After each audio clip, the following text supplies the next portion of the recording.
Member for Dennery North. Thank you very much, Mr. Speaker. Mr. Speaker, mine is more of an inquiry than a contribution. But before I speak to the motion that is before us, I want to profit the opportunity, like you, to place on the record my admiration for Kimani Melius. And I want to take the opportunity, Mr. Speaker, on behalf of all the constituents of Dennery North and all the cricket-loving and sports-loving people of this country, to express congratulations to Kimani for having been chosen as the captain of the West Indies youth team to lead the regional team at the Youth World Cup starting on the 17th of January. Now, I notice, Mr. Speaker, that the tournament concludes on the 9th of February.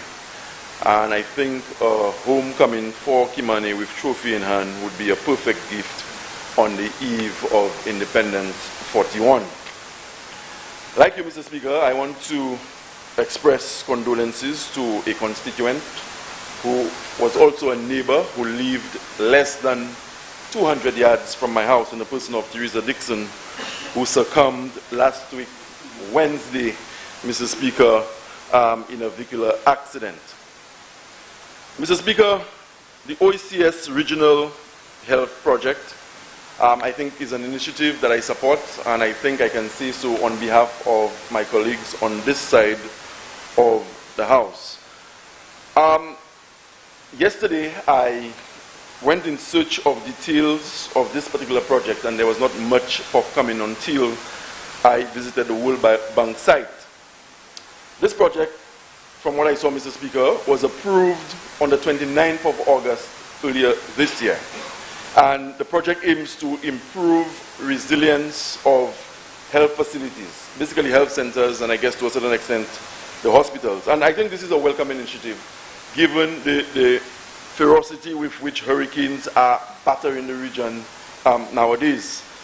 But, Mr. Speaker, what I was not able to understand after having gone through the World Bank site was whether the money that we are borrowing is a requirement at the regional level where that money must be deposited into a fund to execute the project regionally, or whether that amount reflects the assessments that would have been made in relation to our existing health facilities, and that the $6 million, Mr. Speaker, would actually be spent based on the needs of the various health facilities throughout the different constituencies in this country.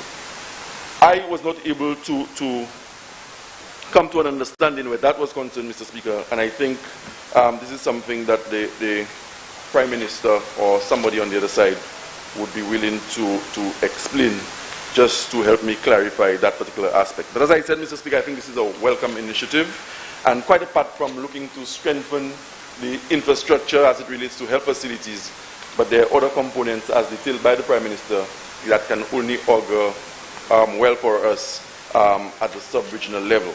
Notwithstanding, it speaks to the OECS project. I noticed in the first phase, Mr. Speaker, only the Windward Islands, namely St. Lucia, Dominica, Grenada, and Dominica, were cited on the website. Thank you very much, Mr. Speaker.